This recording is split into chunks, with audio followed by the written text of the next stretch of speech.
కాదేది కవితకు అనర్హం అన్నాడు అలనాటి శ్రీశ్రీ. కానీ ఇప్పుడు కొంతమంది నేరగాళ్ళు కాదేది మోసాలు చేయడానికి అనర్హం అని అనేస్తున్నారు.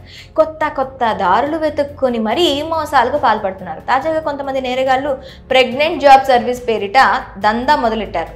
మహిళల్ని గర్భవతుల్ని చేస్తే లక్షలు ఇస్తామంటూ నమ్మబలికారు. పెద్ద ఎత్తున మోసానికి పాల్పడ్డారు. ఈ సంఘటన బీహార్లో వెలుగు చూసింది. పోలీసులు తెలిపిన వివరాల మేరకు బీహార్లో ఓ ముఠా all India pregnant job service పేరిట ఓ దందా మొదలెట్టింది. మహిళల్ని గర్భవతుల్ని చేస్తే లక్షలు ఇస్తామంటూ నమ్మబలికింది.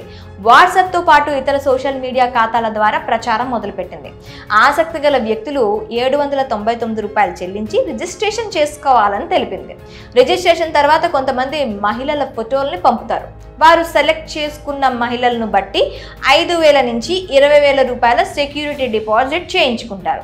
ఆ తర్వాత వారు ఎంపిక చేసుకున్న మహిళను ప్రెగ్నెంట్ చేయగలిగితే 13 లక్షల వరకు ముట్ట చెబుతామని, చేయలేకపోతే కనీసం 5 లక్షల రూపాయలని ఇస్తామని చెప్తారు.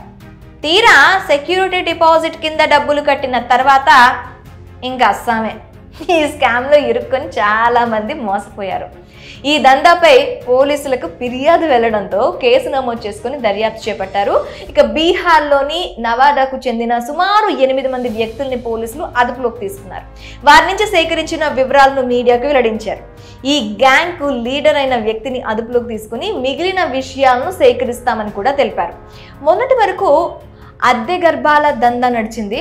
పేద మహిళల్ని టార్గెట్ చేసుకొని ఆ దందా సాగించేవారు. ఎంతోమంది నిరుపేద మహిళలు, అమ్మాయిలు అద్దె గర్భం ఊబిలో కూరుకుపోయి అల్లాడిపోయారు. కొంతమంది తమ జీవితాలను సైతం నాశనం చేసుకున్నారు. ఇప్పుడు ఏకంగా మగవారిని టార్గెట్ చేస్తూ దందా పుట్టుకొచ్చింది. ఈ దందాలో మోసం తప్ప వాస్తవం లేదని తెలుస్తుంది. ఐవీఎఫ్ పద్ధతులు అందుబాటులో ఉన్న ఈ కాలంలో వీటిని నమ్మటం మూర్ఖత్వం అని సైబర్ క్రైమ్ నిపుణులు హెచ్చరిస్తున్నారు. సో సైబర్ నేరగాళ్లు కొత్త కొత్త పద్ధతుల్లో నేరాలకు పాల్పడుతున్నారని తెలిపారు. మరి all India pregnant job service పేరిట సాగిన ఈ దందాపై మీ అభిప్రాయం ఏంటో కామెంట్ రూపంలో మాకు తెలపండి.